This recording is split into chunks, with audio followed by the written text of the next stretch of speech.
বল হরি বল হরি বল ভলিউমটা কম কম লাগছে বুঝলাম হা হা একটু রিভাবে রাখো তো মানে একটু ঝংকার যাতে থাকে হা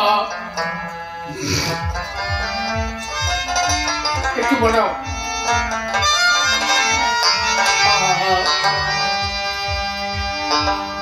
দয়াল আমি তোমার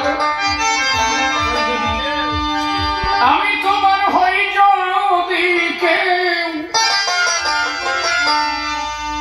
যদি তোমার মনে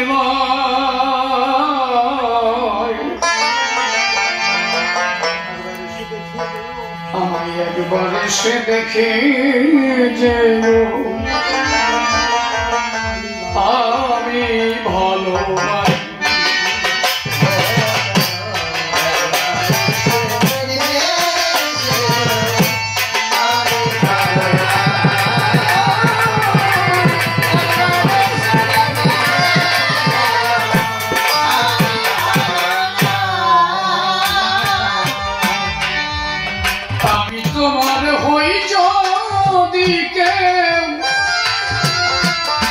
যদি তোমার মনে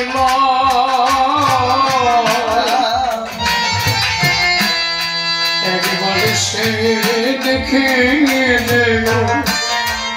আমি ভালো লাগি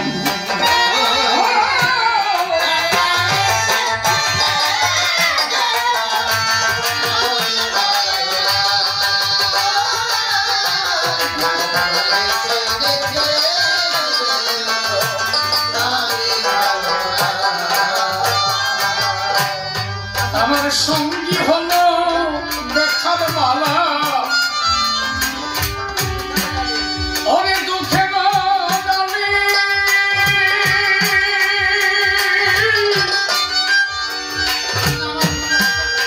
অনেক কান্নায় আমার ফুল বাগিচা ফুলের মালি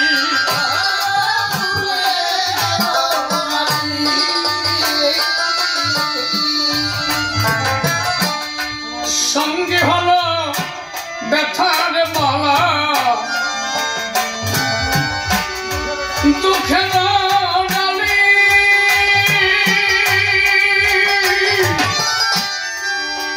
কান্নায় আমার ফুল বাগিচা ফুলের মালি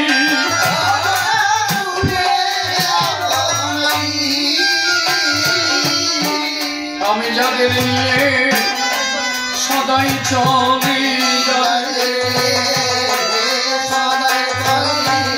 আমি যাদের নিয়ে সদাই চলে বুঝিবার কেউ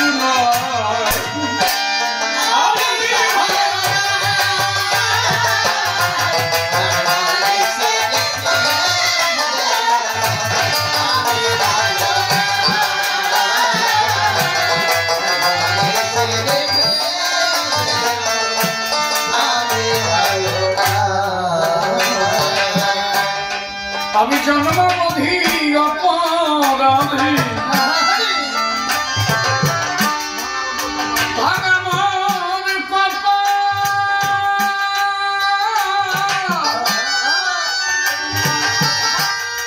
কেউ বুঝল আমার ব্যথা হে পরম দয়াল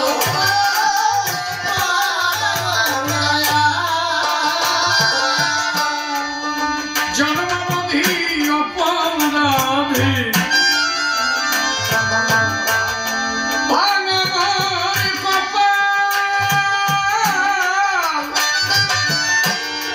ওরে কেউ বুঝল আমার ব্যথা হে পরম দয়াল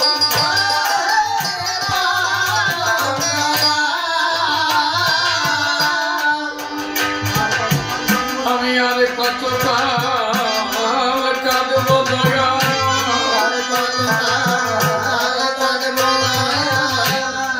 আমি আর কত কাল কাঁদবো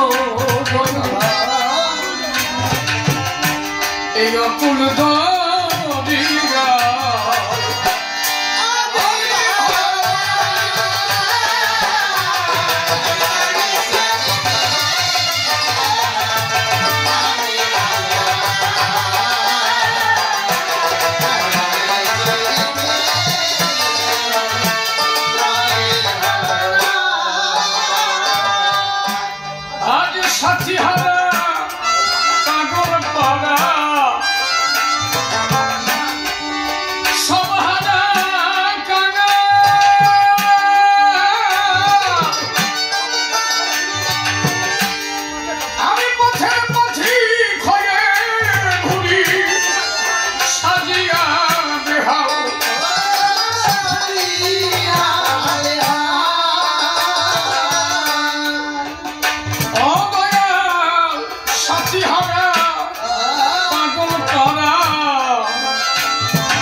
বোঝে না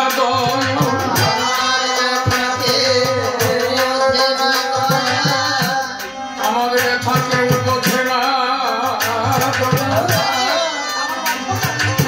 ভাবে এমন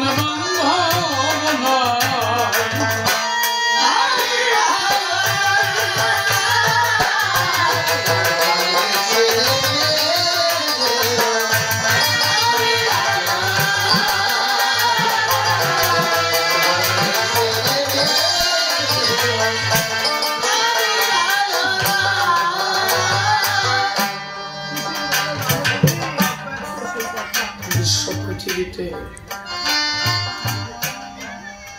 আমরা যেদিন থেকে এসেছি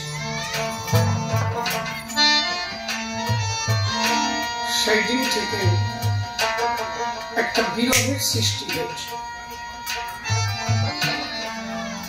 কি বিরহ? ভাবুক কবি, প্রেমিক কবি পাগল বিজয় সরকার সরকার বসার কাছে ডক্টর উপেন বিশ্বাস মহাশয় উনি একবার জিজ্ঞাসা করেছিলেন, কবিবর আপনার প্রত্যেকটা কথার মধ্যে এত বিরহ কেন?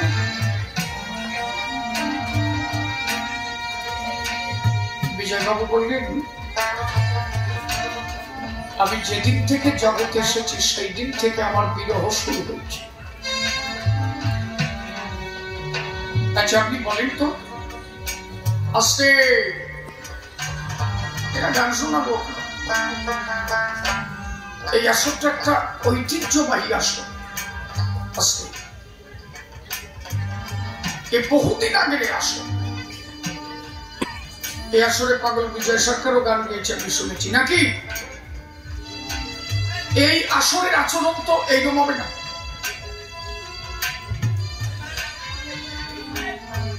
এই আসরের আচরণটা এমনই হবে, শ্রোতা দেখেই বোঝা যাবে যে এই আসরটা বহু পুরনো আসর।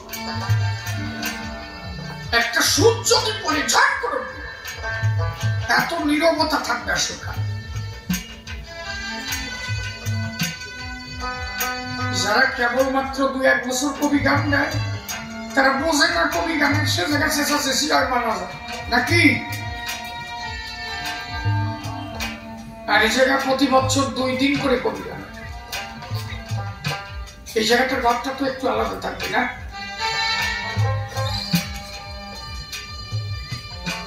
আমি এই 1 মাস আগে বাংলাদেশ থেকে গেলাম।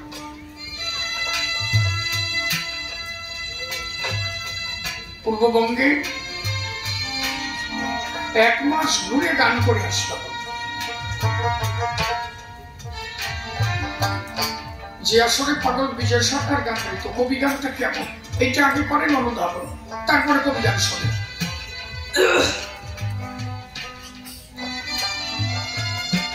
আমি ওই রাস্তা দিয়ে যাচ্ছি, ওই আসরটা দেখে আমি নেমে গেলাম।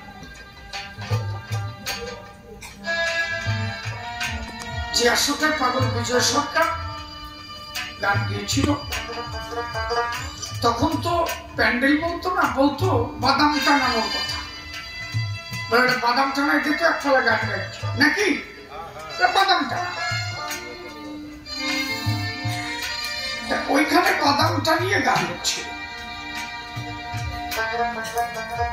বিজয়বাবু গান গাচ্ছেন আর কালি বট গাছের ডালে বসে ঠেঙ্গা আসছে আর কবি গান শুনতেছে। কমিটির কোন একজন ব্যক্তি ওই বট গাছের পাশ দিয়ে যাচ্ছে। কালি তখন বলছে, এই বাদামের কোনাটা খুলে দে তো। কেন? ও যে আমি একটু বিজয়ের গান শুনলাম। তুমি কে? আমার জিনিস তোরা স্যার বুঝো দিস, আমি সেই। কেউ বলে আপনার শক্তি মহামায়া, কেউ বলে আমাদের কালী, কেউ বলে গোপালী, যে যেভাবে দেয় অঞ্জলি আমি তার অঞ্জলি গ্রহণ করি। বাদামের কোনাটা খুলে দে। বল দেখ মুখ না দেখে তো সুখ পাওয়া যায় না। আমার বিজয় যে গান গাচ্ছে, আমি তোর মুখ দেখবো, হরি কথা শ্রবণ করবো। আমি পারছি না, বাদামের কোনাটা খুলে দে, আমার বিজয়ের কবিতা আমি আনন্দে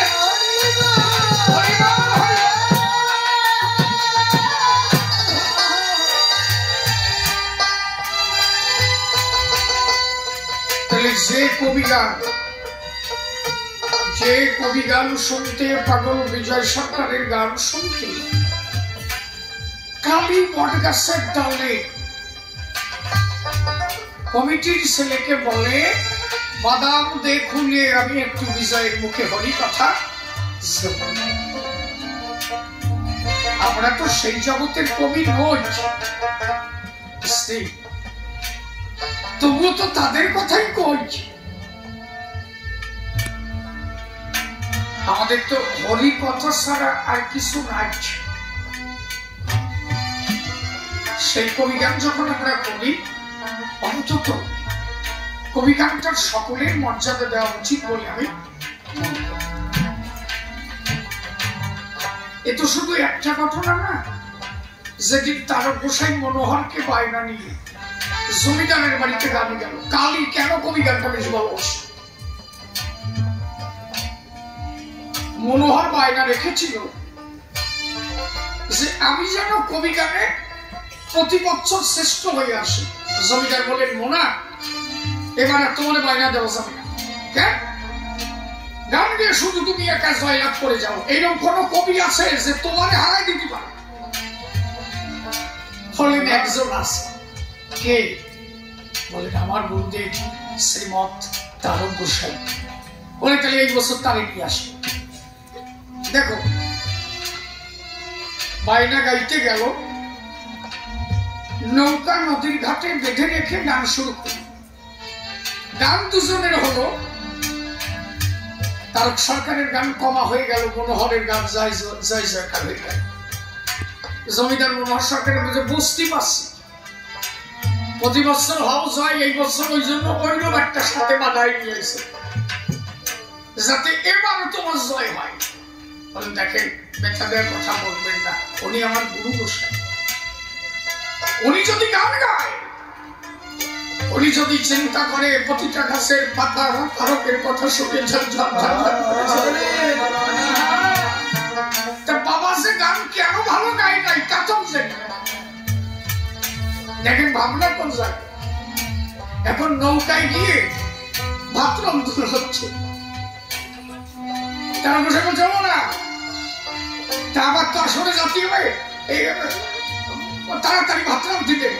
মনোহর সরকার বলছে, ও আমিও পারবো না, গান যা গাইছো মানুষ খাতি দেবে ভেঙে ঢাকবে। যাও, তোমার আমি বড় মুখ করে বায়না দিয়ে নিয়েছি, ওরা কইছে যে বড় সরকার আনতে, আমি তোমার বড় সরকার ভেবে নিয়েছি। আমি জানি আমার গুরুদেব সর্বোপরি, আর আজকে তুমি এমন গান গাইয়ে আমার একদম মাটির সাথে মিশাই দিল। তার বলছে, মোনা ব্যথা পাস না, শোন গান বাজনা হাওয়া বাজে, আমি তো চেষ্টা করেছিলাম, না ওই কি হবে। ভাত রাখলো না, মাটির গাতির মৃত্যুঞ্জয় ওই আসলে বসেছিল। মৃত্যুঞ্জয় মাটির গাতির তারক বসে বললো, কে রে তুই? বল আমি মাটির গাতির মৃত্যুঞ্জয়। আর তুই তো আমার গুরু গোসাই, আমার গুরু জয় না তো মৃত্যুঞ্জয়। তুই কটা ভাত রাখবি, খাবো। হ্যাঁ, এটা সব রাগ হয়েছে, আমি বলে ভালো গান গাইবে। কদিন আমি তো গান গাওয়ার চেষ্টা করেছিলাম, ভালো না, আমি পারবো কি? মাটির গাতির মৃত্যুঞ্জয় ভাত রাখছে, মা কালী আত্মার শক্তি মহামায়া কবিরা সব ঝাঁক দিচ্ছে, ঝাঁকাতে। তার গোসাই আসলে পাইচারি দিতে গেছে। কালী বলছে, তারও বাবা তাড়াতাড়ি আসরে আয়, গান গা। তোর শিষ্য ছল তো বোঝে নাই, ও বায়না রেখেছিল তোরে বড় করবে বলে, আর তুই শিষ্যকে বড় করবে বলি গান ভালো গাছ নাই, আমি তো জানি। কিন্তু তো ছেলে যখন বোঝে নাই, এইবার একটু বুঝিয়ে দে আমার তারক কি পারে। আমার তারক যদি গান গায়, প্রতিটা বৃক্ষের ডাল পর্যন্ত চোখে জল চড়াতে পারছে। তুই কেউ মা আমি তোর কাল দিচ্ছি, তুই আমার বাবা, আমি তোর মেয়ে, তোর হাতে শাখা পড়লাম না, আমি তোর মেয়ে, আমি তোর গান শুনবো, তুই একটু গান গা, আমি বসে বসে তোর গান শুনবো। ওর বেলায় তার গোসাই যখন শুনে দিয়েছে টান, গ্রামের মানুষ সুরের মূর্ছনায় হয়েছে মূর্ছমান। হাজার হাজার ভক্ত সবাই আনন্দের ভরে ছুটে চলেছে, কে আর কোকিল কণ্ঠ গান করে। সবাই এসে দেখে তাই দাঁড়িয়ে আছে তার গোসাই, বলে এই লোক তো কালকে গান গালো, এত সুর পেল কোন জায়গায়? কালী বলে যে আনন্দ হয়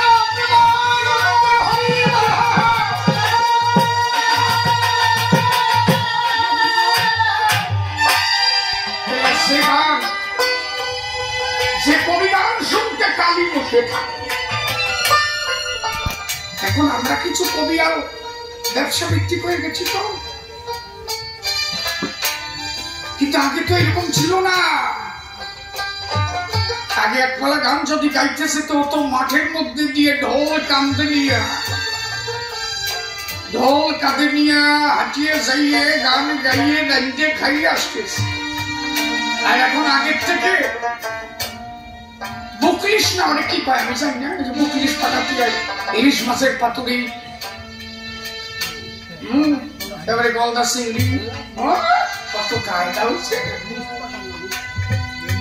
হ্যাঁ, আর আগে যারা কবি গান গাইতো তারা সাধন মার্গে উত্তীর্ণ ছিল, যা যেত তাই খাত, নিজের কোনো বাজেট ছিল না। আমি কি কথা বেতাল করছি?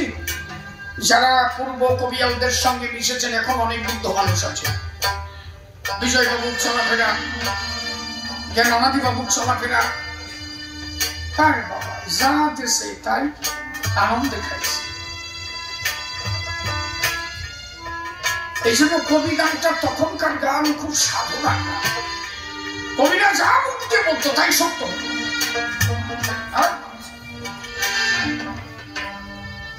তারা গোসাই মুখ দিয়ে যা করছে তাই করছে।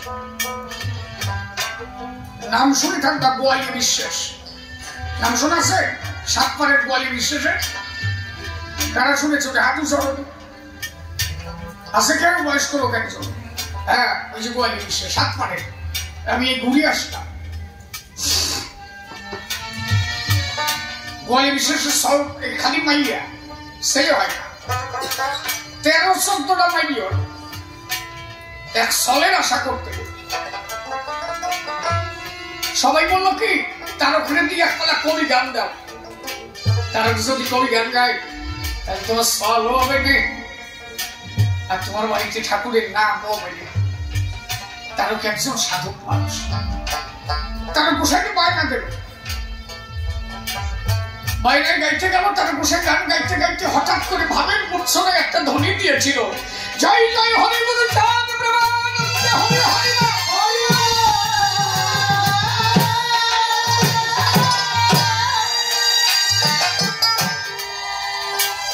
তখন ওই গোয়ালি বিশ্বাস ঘরের বারান্দার থেকে ওই হুকো খাচ্ছিল।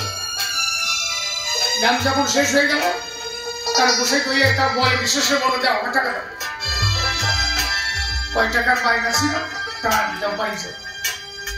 গোয়ালি বিশ্বাস বললো তোর কবি গান একটা আমি আর দেবো না। কেন? আমার দোষ কি? হ্যাঁ তুই সলের নামে ধরে দিলি কেন? এবার ঈশান ভগবান কবে গান তুই ভালো গাইছিস, কিন্তু 60 সলের ধরে দিলি কেন? এই হরিশান কবে ভগবান বলছি তুই দেখ তোরটা দেবো না মারিয়া। তার বসে বলছে কি আপনি একজন ধার্মিক মানুষ, কবি গান দিয়েছেন, আপনি আপনার কথা ঠিক রাখেন, আপনি ধর্ম মানেন, আমি ধর্ম মানি, আপনি যে কথা দিয়েছেন কথা রাখেন, অর্থটা ফিরিয়ে দেন। আবার কথা কষ্ট করলাম না, যা পারিস করে নিস যা, তো তা দেবো না। তার বসে বলছে আরে গোয়ালিয়া আমি জানি তুই কবি গান দিছিস, কি কারণে দিছিস? এটা সল হবে তাই। আমি তারা বলে গেলাম এ জন্মে না কোন জন্মে তুই তোর পুত্রের মুখ দর্শন করতে পারবি না, যা। তুই কথা দিয়ে তোর কথা রাখলি না, তোর কাছে তো তুই 1 টাকা অ্যাডভান্স নিয়ে গেল, আমি তোর মুখের কথা বিশ্বাস করে এসেছি। আমি যেমন ধর্ম রক্ষা করেছি তোর উচিত তো ধর্ম রক্ষা করা। পয়সা তো দিলাম না, কিন্তু কোন জন্মে সলের মুখ তুই তো সল তো যদি তুই ধর্ম রক্ষা, পরের বছর আবার গোয়ালি বিশেষের মাই হল, মানে করতে করতে 13-14টা হয়েছে। গোয়ালি বিশেষ বুড়ো এখন লাঠিপথ দিয়ে হাঁটে। একদিন ভক্তরা বলছে কি গোয়ালি বিশেষ মহারাজ টাকা পয়সা তার কম নাই, সল পাবার নেই, এখনো সবাই আছে, যদি একটু রাকান্দি যাওয়া যাবে হরিচান ছাড়া তোমার সল টলবে না। দেখ যার নামে অত বড় গালাগালি দিলাম, তার পর্যন্ত পয়সা দিলাম না, এখন রাকান্দি যাই কোন মুখ নিয়ে যাই, আর ওই যে অভিশাপ করে গেছে। আরে চলো, উনি তো দয়াল বান্ধব, দিনের অদিন শুনেছি ওরাকান্দি গেলে কেউ ফেরত আসে না, তুমি যাইয়ে পাউটা জড়াই করি কান্দি কেটে ঘুরিয়ে নি বলে বিশেষ কয়েকদিন নিয়ে কয়েক বুড়ো বয়সে যদি একটা সল হয় চল রাস্তায় যাচ্ছে আর করছে। দেখ এমন সময় নিয়ে যাচ্ছিস আমারে, গাইও বুড়ো হয়ে গেছে, বিয়নিও বন্ধ হয়ে গেছে, গাইও বুড়ো হয়েছে, বেড়া বুঝিস কই যে এমন সময় নিচ্ছিস, আর চল যাই যাওয়া যাবে একটা।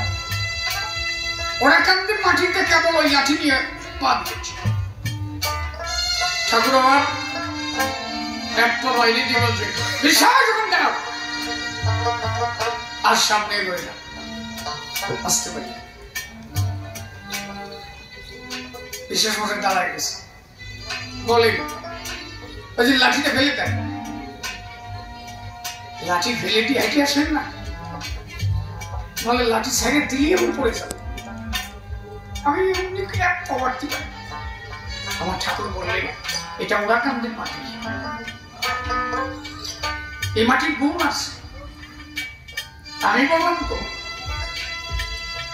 লাঠি ফেলাই দেন হেঁটে আসে, বলে ফেলে দিলে তো পড়ে যাবো। আমার ঠাকুর বলেন গোয়ালিয়া তুই যদি বলিস আমি যে তোরে ধরে বাসবো,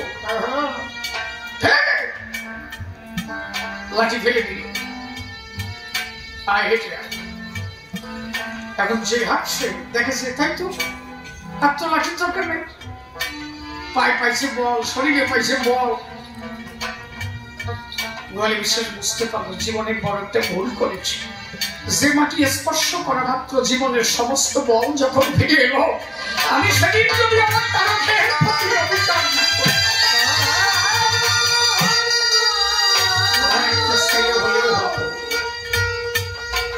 ঠাকুরকে এসে পা জড়িয়ে বড় ভুল করে বলছি আমি।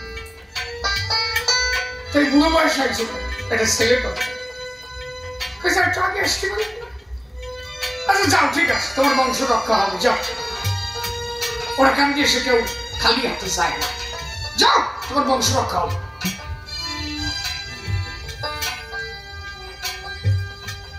বলে বিশ্বাস আনন্দ মনে হাঁটা দিচ্ছে, তারও গোসাই খবর পাইছে, সেই বুড়া কভাই গিয়ে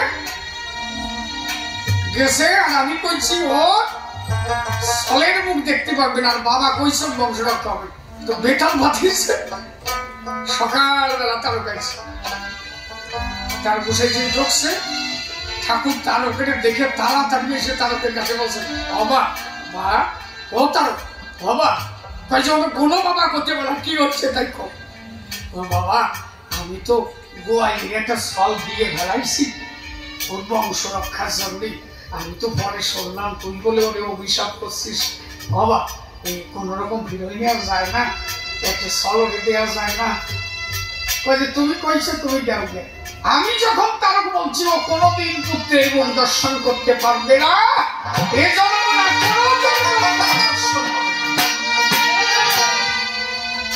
ঠাকুর কয়েছে তারক ছাড়িয়ে দে বাবা, এই সামানে ছাড়িয়ে দে না, একটা হবে না। তারক বলে আমি বললাম তো হবে না, তুমি বলো ঠাকুর। তোমার সামনে যদি তোমার বাবার অপমান হতো তুমি কি করতে? তোমার সামনে যদি তোমার বাবার অপমান হতো তুমি সেখানে দাঁড়িয়ে কি করতে? আমি আসলে গানের মধ্যে ভাবের মূর্ছনায় আমার বাবার একটা ধনী পেয়েছিল, আর ও আমারে বলে কি যশাচ্ছল আমার ভগবান হচ্ছে করো। ও আমার ভাবের ঘরে আঘাত করেছে, ও কোনোদিন পুত্রের মুখ দর্শন করতে পারবে না। দেখেন ঠাকুর বললেন তোর কথাও থাক আমার কথাও থাক। কি হলো? সেই গোয়ালী বিশ্বাসের স্থল হলো স্ত্রীর গর্ভবতী হবাকালীন স্বামী মারা, মানে গোয়ালী বিশ্বাস মারা যায়। ঠাকুর বলল কি তোর বংশ রক্ষা হবে। আর তারক বলেছিল তুই পুত্রের মুখ দর্শন করতে। এই যে দুজনের কথাই থাকলো, গোয়ালী বিশ্বাসের ছেলে হলো কিন্তু গোয়ালী বিশ্বাস মারা গেল। আর ঠাকুর বলল তোর বংশ রক্ষা হবে, তার বংশ রক্ষা হয়েছে। এই হচ্ছে আমার তারক। আমার তারকের কথা কোনোভাবে আমার শ্রীহরি অবমাননা করে না, এরা কবি গান গাইত। এদের কথা বলতে গেলে তখন চোখে চলে আসে যেটা কত উচ্চ বর্গের মানুষ, কোন স্তরে দাঁড়ায় এরা কবি গাইত, যাদের একটা কথা কোনোদিন মিথ্যা হয় না। এই জন্য আমি বলি কবি গানটা খুব আধ্যাত্ম গান, খুব জাগ্রত গান। যে গান গুরু চারটা গুলো শিখিয়ে বলেছিল সেই তারকের কাছে যে একটা কবি গান শিখ। কবি গান সমাজ সংস্কারক গান। যা আমার তারকের কাছে যে কবি গান শিখবে, মহানন্দ পাগলকে অশ্বিনী গোসাইকে কবি গান শিখতে পাঠাবো। তাহলে এই গানটা সামান্য গান। এই জন্য সকলের কাছে অন্তরাত্মা থেকে নিবেদন, যতটুকু সময় গান হবে ততটুকু সময় ধৈর্য সহকারে বসে থাকা। আমার গান শিশির বামে জানো তুমি আমার অব্যক্ত সেই কথা, তুমি জেনে শুনে যাহা করো আমার প্রাণের দেবতা।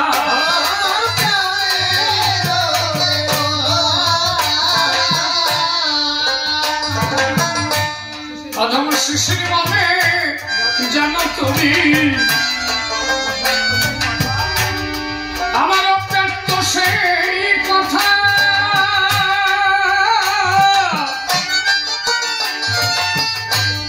তুমি যেন শুনে যাহা করো প্রাণের দেবতা।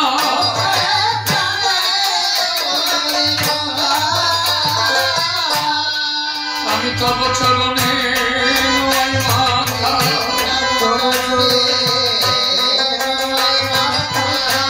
আমি তব চরণে নোয়াই মাথা ওহে